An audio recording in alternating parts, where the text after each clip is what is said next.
Bloomberg Audio Studios. Podcasts, radio, news. I'm Matt Miller. And I'm Hannah Elliott, and this is Hot Pursuit.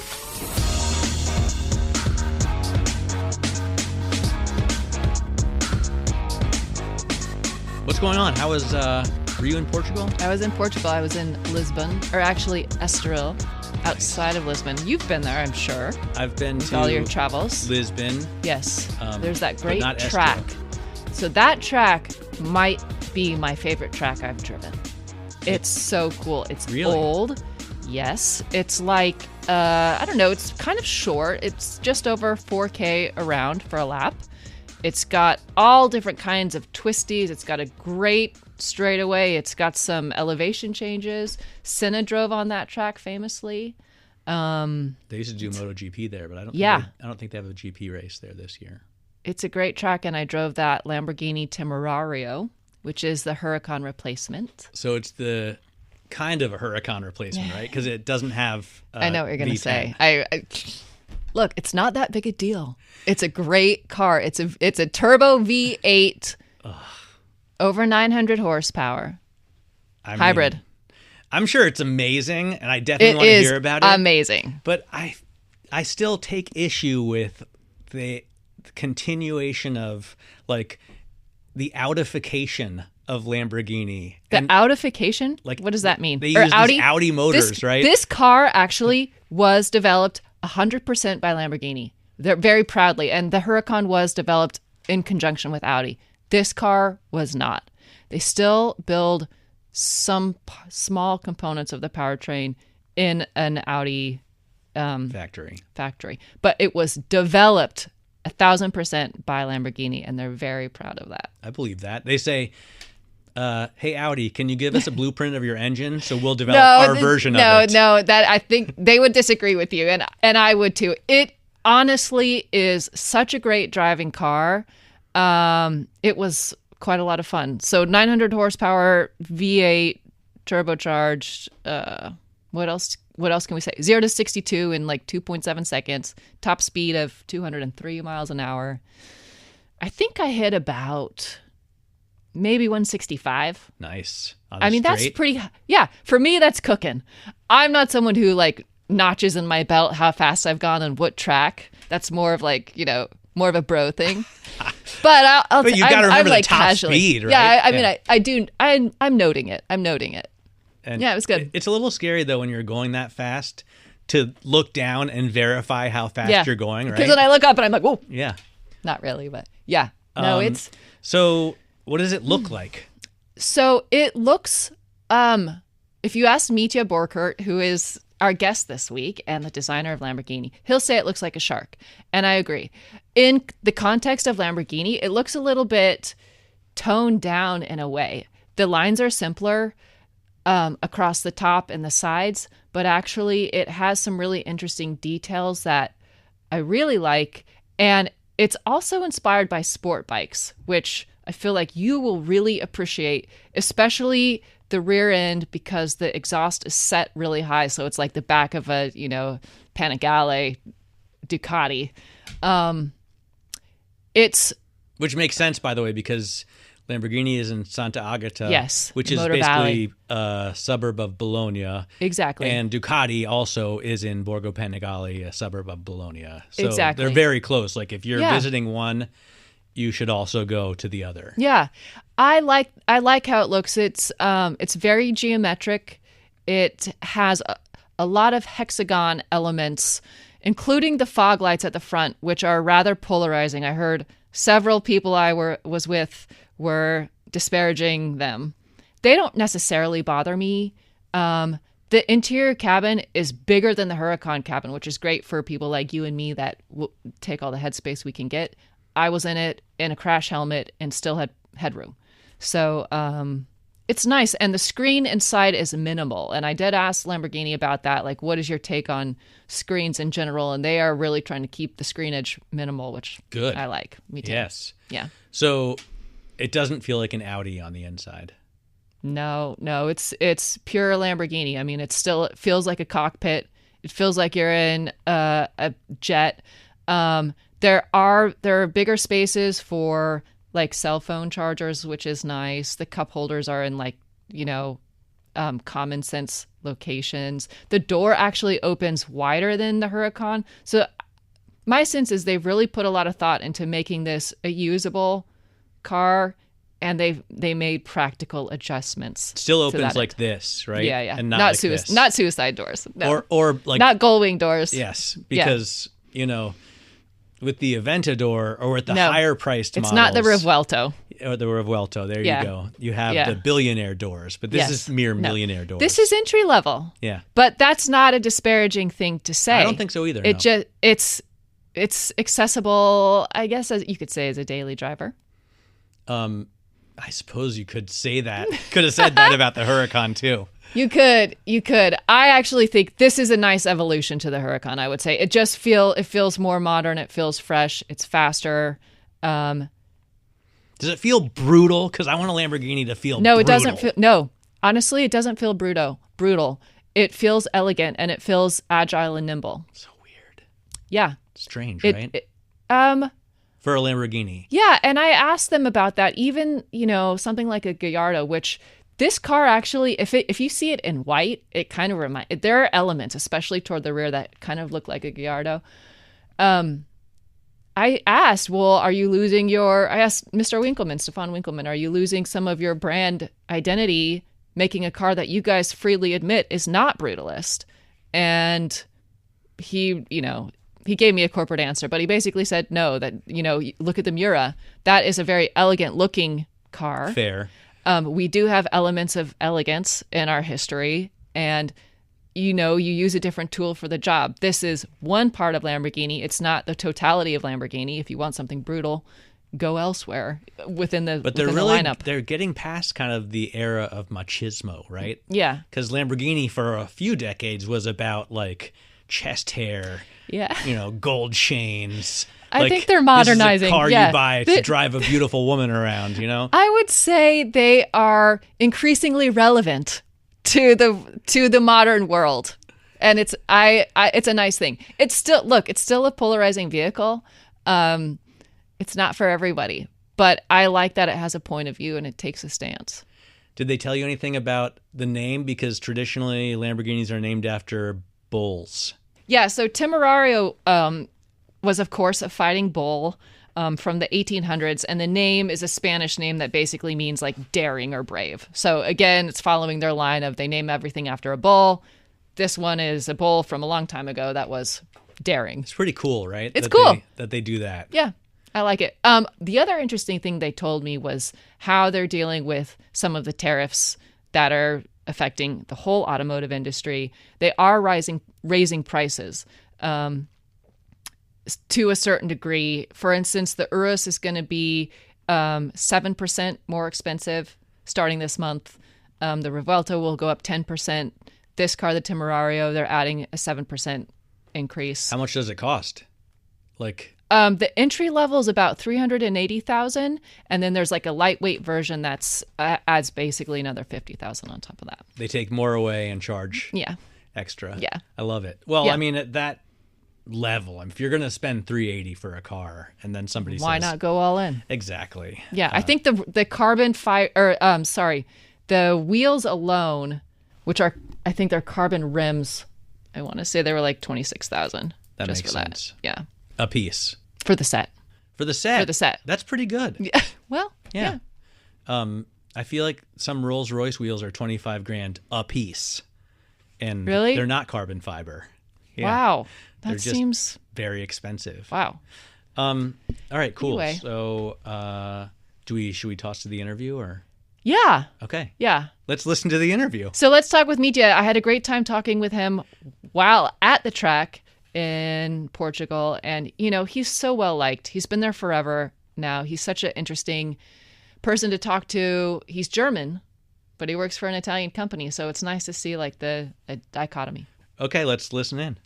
Well, Mitja, thank you for taking the time to talk to us. It's always fun to talk with you. And you're more than welcome. I feel honored to be part of this podcast. Yeah. Thank you. So we're here in Portugal to drive this brand new car that you have spent 2 years about developing. or in the end more? of the day, from day one, Yeah. when I went to Lamborghini, the project was always with us over all these Really? years. Yeah. Really? Yes. So this is the Temerario, which Yes. is the successor to the Huracan. Yes. A brand new vehicle. Can you just give us a quick overview of the cars so our listeners can understand what we're talking about?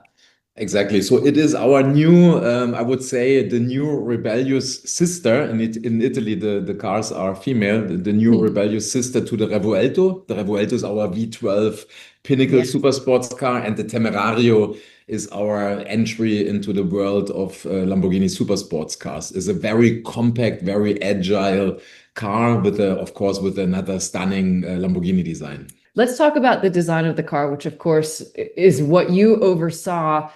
Earlier when we were speaking, you said that every Lamborghini should look like a shark to you. Yeah. Can you explain what you meant by that? We have of course a dedicated design DNA. I would start like this. Maybe everyone that is listening should maybe know the Lamborghini Countach is a piece of art. It's an iconic car. For us, the design is always going back to this Countach, and for me, the Countach is maybe the first shark that Lamborghini ever produced. What I mean with the shark is when you go to the aquarium and you see all the fish, and when then suddenly a shark is appearing, you see this grace, you see the beauty, you see this self-confidence of that animal, and for me.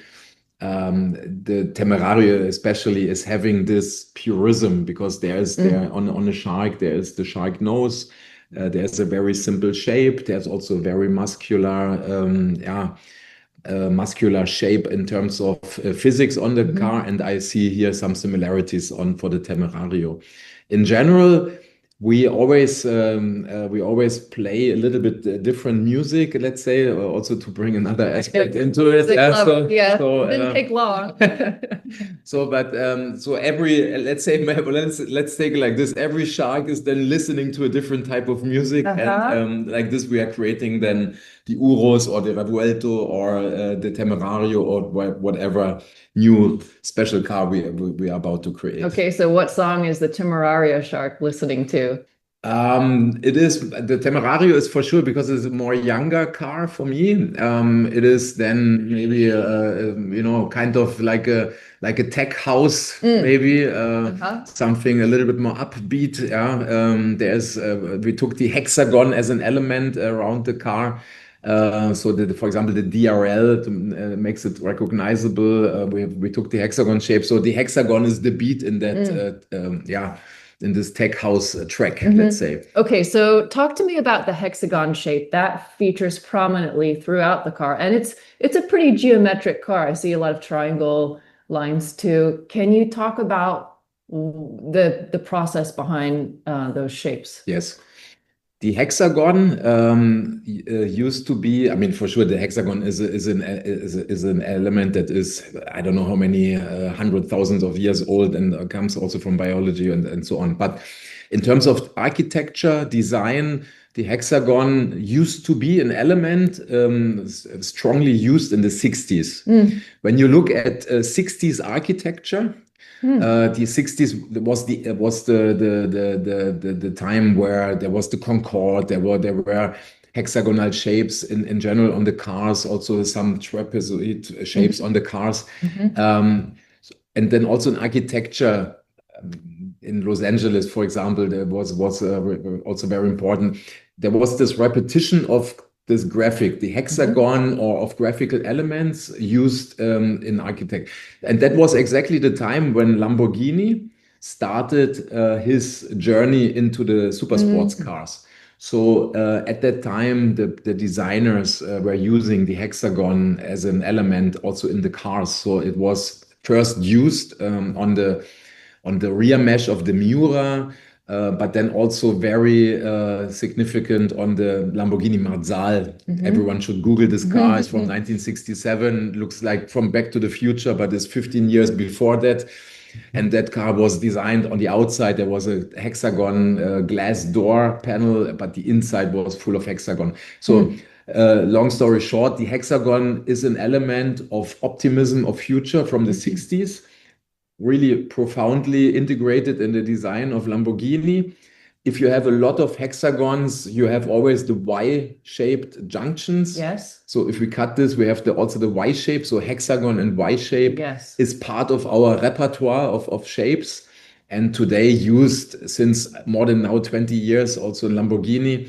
When you look at the Revuelto, front DRL, but also when you look at the tail lights of an Aventador. So that is very strongly an element of Lamborghini. Yeah, and it's interesting because with this car, you know, the line itself of the car to me seems very pure and very simple. But the more you look at the car, the more you notice a lot of details that are kind of coming out to you in a three-dimensional way. Yes.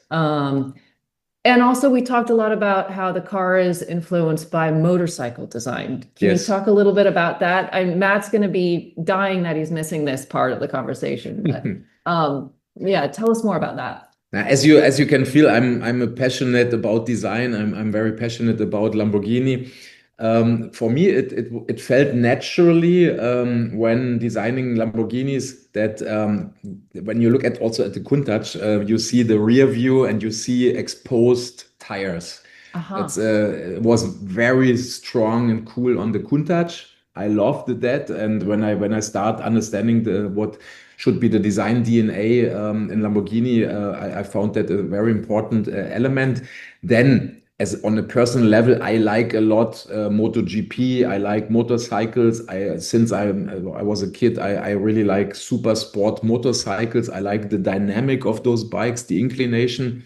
They are very much designed to expose the wheels with a very slim body. And then over the time, I found that a perfect fit to our design of our cars. So especially the Temerario now is a car, you see, there's a very short rear end, a high mounted exhaust pipe, which is a lightweight solution. But then also, if you want to compare super sport bikes in side profile with the Temerario, I think you can understand what I'm talking about. Totally. It's like the rear of a Panigale or something. Right? Exactly, Panigale or some, exactly. Very sporty and very much wedgy and inclinated. Yeah. Now, we also, this takes me back because you also have really mentioned the Countach and other cars from Lamborghini's past, and I'll throw in the Gallardo as well. There seem to be elements that, like the rear haunches are flat. How much are you pulling specifically from Lamborghini's archives when you design something new, and conversely, how dangerous is it for you to be caught up in nostalgia as a designer? This is, I mean, I would, in the end of the day, we are a company that we want to look into the future. We are visionary. We, automatically, if you have the Countach in your portfolio, you are obsessed to discover the future. Yes. Yeah. So therefore, in my position as a design director, I'm always overlooking, let's say, the sketches and the design themes. Always saying, "Hey guys, when we do the reviews of the designs and the sketches." Let's look into the future. Let's not create something retro. Let's, because we need to look ahead. And this is for sure something where today in the world full of internet, full of inspiration, full of Instagram, full of there's so much inspiration every second. Like so much. Yeah. So I'm the one really like a policeman watching this design DNA, always then saying, "Hey guys, for me this is a bit too much reminding this car or that car, or maybe even from other super sports cars."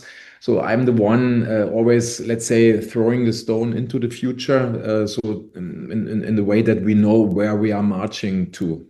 This is very important. Lamborghini. If, of course, it is automatically the case when you just imagine the design center like a kitchen and you have all the spices standing around. Of course, you can use pepper and salt and pepperoni and a little bit of Countach and a little bit of Morocco but we are able to have these spices inside of our then final result. But this is also my pleasure then.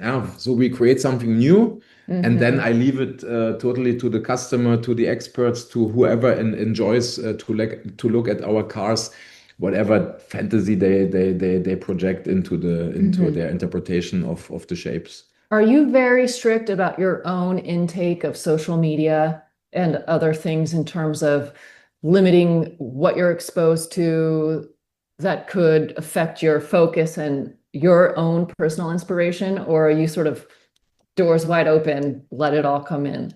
Because I know you just said you kind of police it a little bit for your team. Yeah, police it means it sounds a little bit strict, no? But Well, you're German. no, I mean, no. The job is that we have, let's say, boundaries also a bit negative, but you need to be authentic as a brand. Yes. So you have, for example, when you look at the side view of a Lamborghini, we have this typical profile, the single center line silhouette that is recognizable, and to be recognizable from far away is for me number one objective. Then let me tell you this story. When I started in 2016, I was participating in the 50th anniversary of the Miura, and I was totally new to the brand, and I got to know a couple that and they are collecting Lamborghinis. They are one of the most important. So I said, "Hey, hello, I'm the new one. I'm Mitja. Nice to meet you." Yeah, so my name Mitja. Funny. And then I said to her, "I have a question. So what is your favorite Lamborghini?" And she said, "It's the Miura." And I said, "And what is your favorite Lamborghini?" And he said, "It's the Veneno." So the Veneno is the most extreme type of Lamborghini, and the Miura is the most elegant one. And this is exactly, if you call it boundary, but this is the range where we are able to design Lamborghinis. So you see, there is a lot of freedom for the song or for the different songs to be played in this kind of field. So we are able to create rock songs, we are able to create tech house songs, we are able to create house. So Lamborghini can play a lot of songs, but the artist is Lamborghini. And therefore, I think if you want to have an authentic design theme, you need to stay true to yourself. But my job is not to be the policeman, but to be the one that is enabling then the creativity within this field.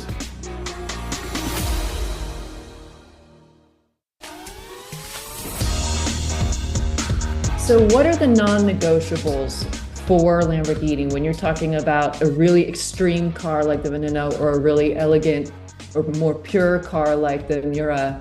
What are the non-negotiables that each has that are your guiding principle moving forward? For me, Lamborghini is for sure a very strong car. As we were talking about the shark, it's for sure one of those predator animals and not the prey, for sure. But I'm totally against a too brutal and too over-designed Lamborghini. So for me, there would be a limit. Even we are searching now for a more iconic and essential design language, where the purity and where we are searching also to leave lines away, because in the end of the day, the beautiful sculpture of a Lamborghini is really amazing, and it is the essence that we also try to find. Yeah, but as I said, we have so many fans, we have so many customers and expectations. So I don't want to go too much in just one direction, because in the end of the day, we want to fulfill a desire for all these customers that want to buy a Lamborghini. But of course, we always showcase in our design studio. I would call it manifesto. So we always have a sculpture where we try then also different design languages or surface treatments, always in the search of the next Lamborghini language, because we never want to stand still. Yeah.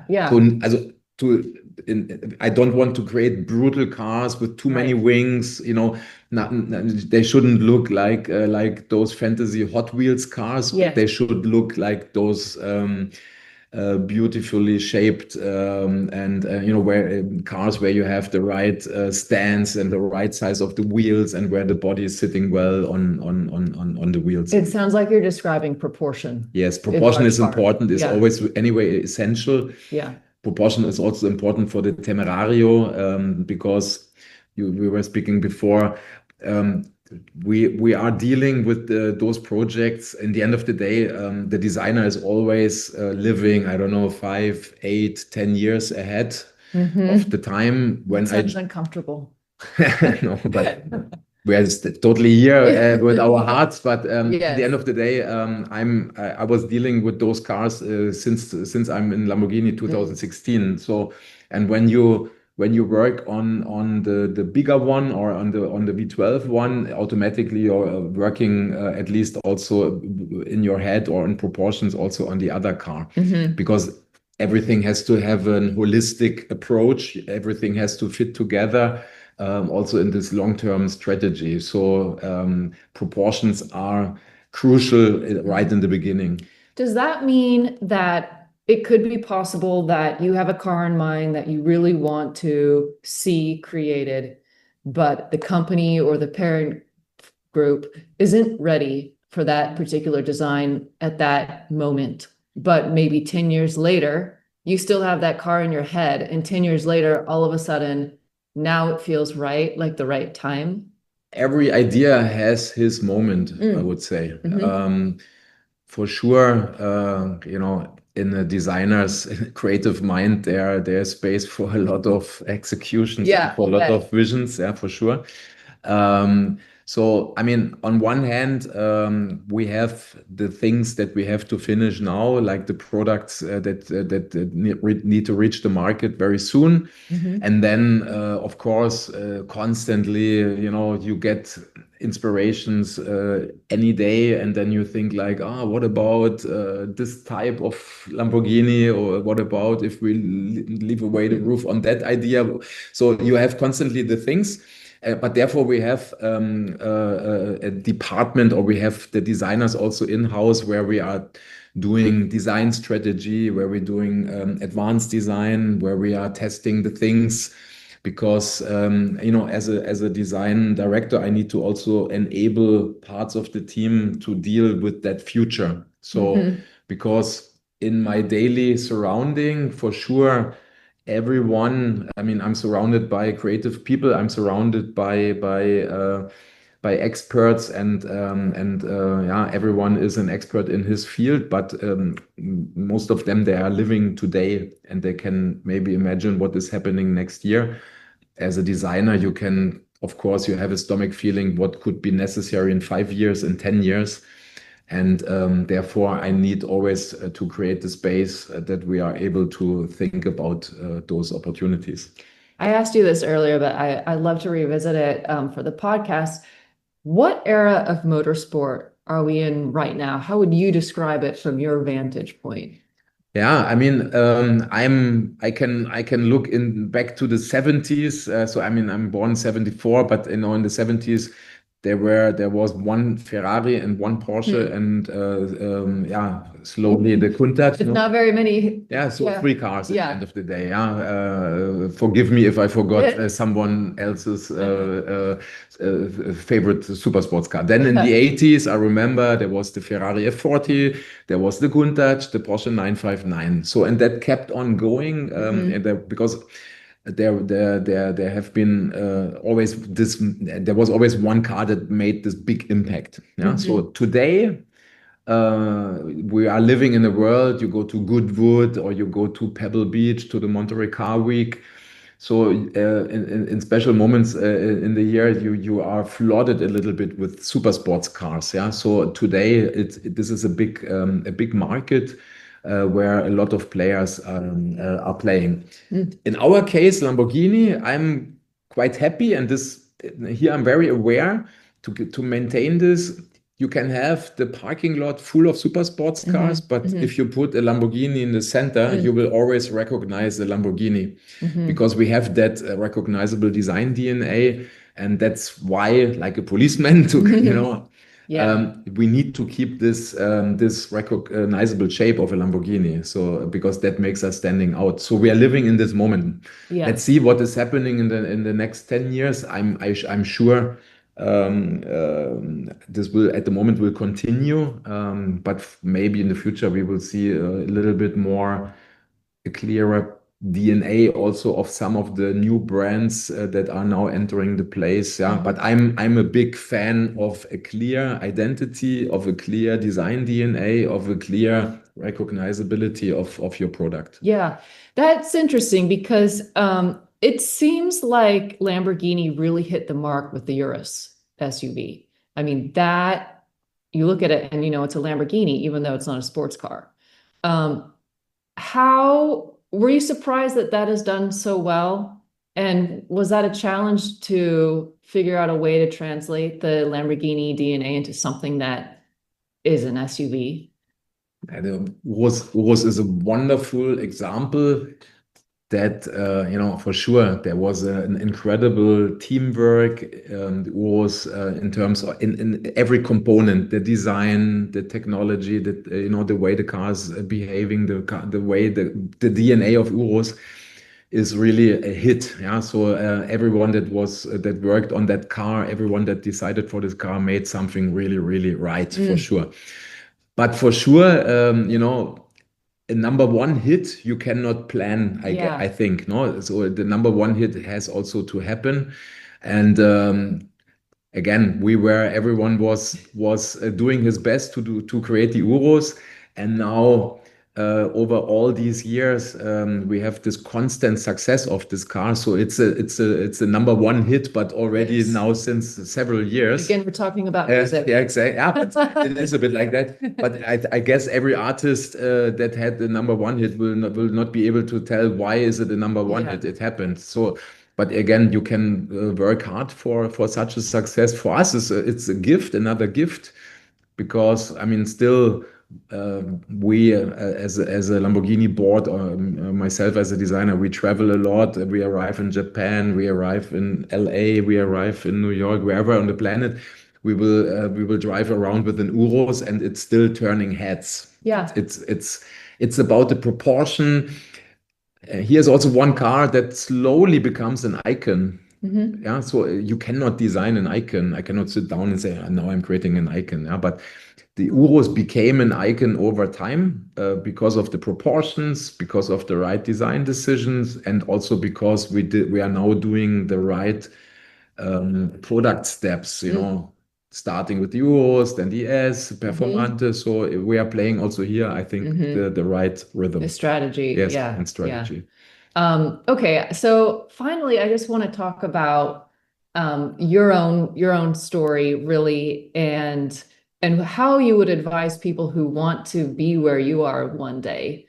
If you were starting out now in this world, do you think you would still be a car designer, or would you be something else? I guess, first of all. This is a question no one can tell. Yeah. I mean, look, I have a personal. I mean, my story is very simple. I'm born in '74. I'm born in East Germany. Maybe today it's forgotten. Germany was split at one time into the western part and the eastern part, the communist part. I didn't have, especially in the US, there are a lot of journalists saying, I used to have this Countach post on my bedroom wall. I didn't have this. So I was growing up with all these Eastern cars, Trabants, Wartburg, Ladas, all these type of cars. I didn't know about the Porsche. I didn't know about Ferrari. I didn't know about Lamborghini. So I discovered this very late, but I wanted to be a designer. So I was 5, 6, 7 years old.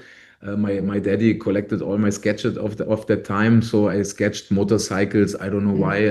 I loved airplanes. There was a Russian airbase very close by, so I remember every day was a MiG flying over our town. Or I remember hearing when they break the Mach 1, yes, the sound barrier. no? Yes. And but I was impressed by these things.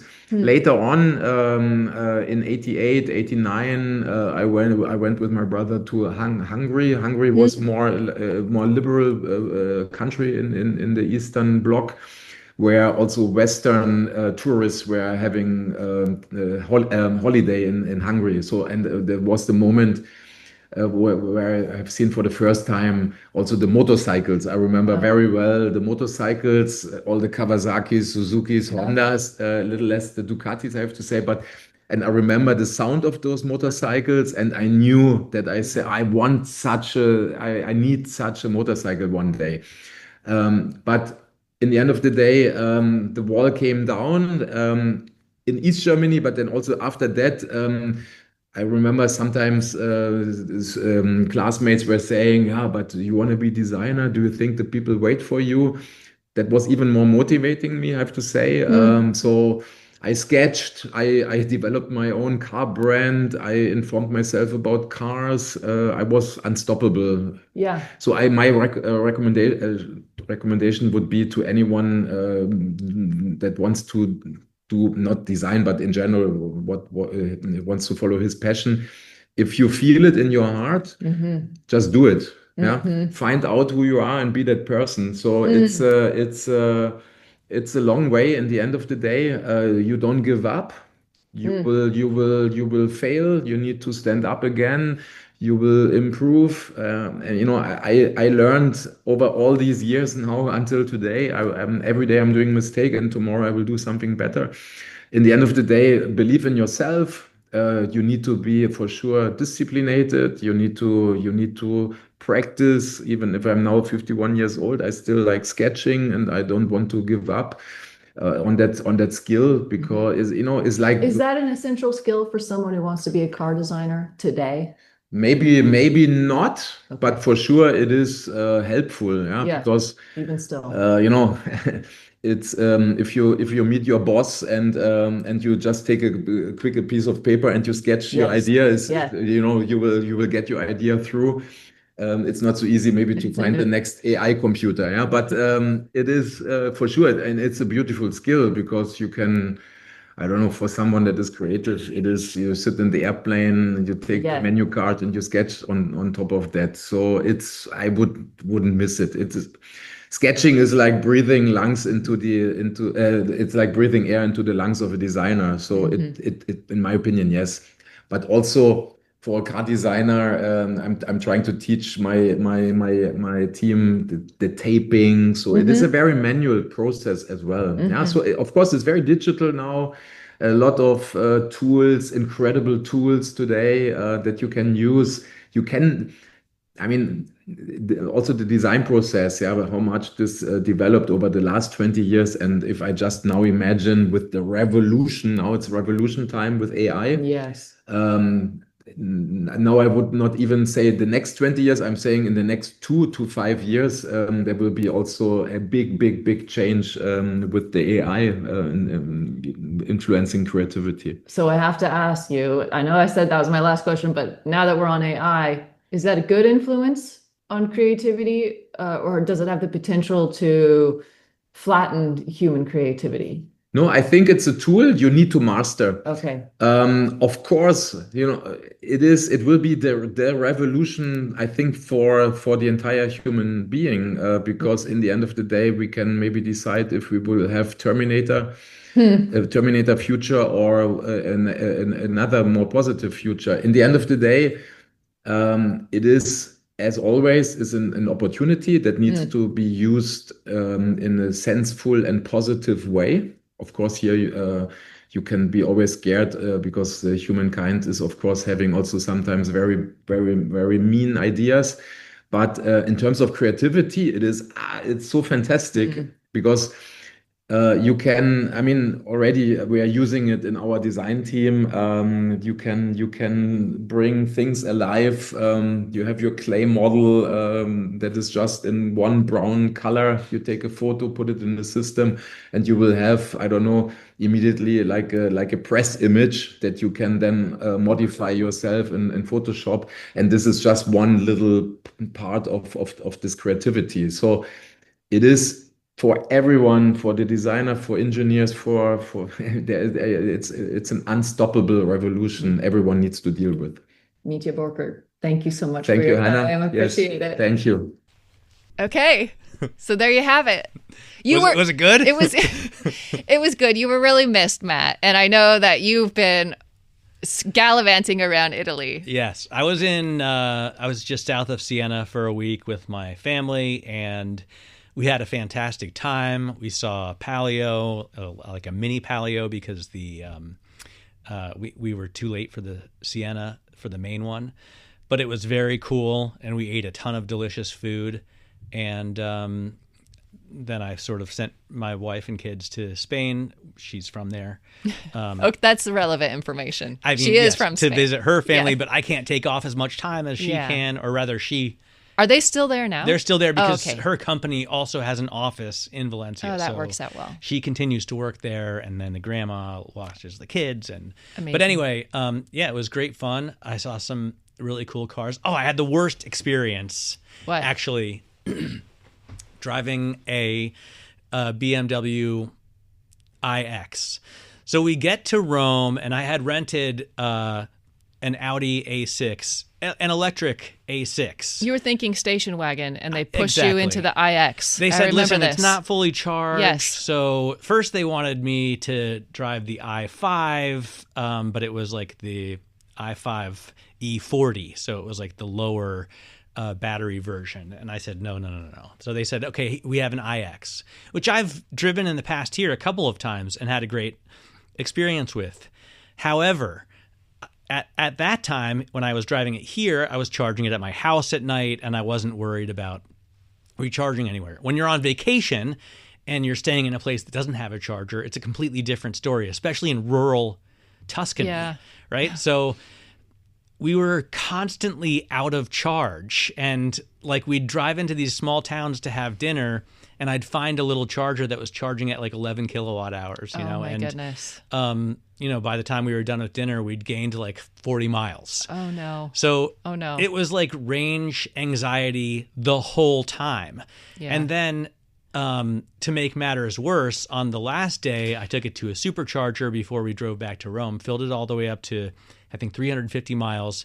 And our trip to Rome was only 200 miles. So I felt we would be fine. Math. I can do the math. Exactly. Yeah. So we're on the highway, and I'm seeing like, okay, now we've got 150 miles left to Rome, but we've only got 200 miles of range all of a sudden. We've driven 50 miles, and we've used 150 miles of the range. You mean the miles don't correlate to actual miles in the world? It was just like exponentially dropping. Yep. It was insane. So not only was I nervous that I wasn't going to make it, and I'm like trying to get my kids and my wife on a connecting flight, right? So yes, there was something at stake. But also I was angry at the car for like, sandbagging me, basically, telling me I had 350. Yes. So I thought I'd have 150 to spare. By the time we got to the airport, I had 7 kilometers of range left. Oh my gosh. I would have had an ulcer. It was insane. And I will never rent an electric vehicle again. No wonder, the fleets. Car companies with fleets of EVs don't do well. It's just a horrible vehicle to rent unless you're willing to do like all of the legwork and constantly calculate where you're going to find a charger. That is not fun. How long you have to charge it. No, it's not a cool thing to do on vacation. So it's not charming in Italy to be desperately searching for a charger. And my friends, we were there with another family. They had an X5 diesel. And I was so jealous because it sounds like a movie. Like, A, it's a better looking car by far, and B, they've got diesel power. So they never had range anxiety. They were like, fill it up once and then drive it around for 2 weeks, so gosh. Insult to injury. Yeah, I made a bad decision, basically. Live and learn. So man, well, I'm glad you made it back. Never do that again. Noted. But it was nice to be in Italy. Italy is always nice. And there were some really cool cars. I noticed, there were so many Fiat Pandas. Cool. Like old ones, the vintage ones? Old, from the at least 80s or 90s. And I remember when I was in German university, a friend of ours had a Fiat Panda, and we always made fun of him because we thought it was literally the worst car that you could possibly own. But my wife, and I told her that because her mom had a Fiat Panda as well. She pointed out, like, if they're really such bad cars, why are there so many of them still in service? Yes. And it's like the car. If you're living in a Tuscan mountain town. Oh, I know. I love it. It's got 4x4. It kind of looks like a Lada. Yes. I've got a friend. What a great car. Any King. You know, there are companies that outsource those to the U.S. Like you can pay the company to do it because they're, like you say, are so prevalent over there. And they're kind of great. They're a great size. And there are companies that ship to the U.S. and they'll, do all the paperwork. It makes sense. I mean, they must have hundreds of thousands of kilometers on them by now, the ones that we saw. And they have 4x4. They're obviously good enough to deal with mountains in the winter. What color was your friend's car?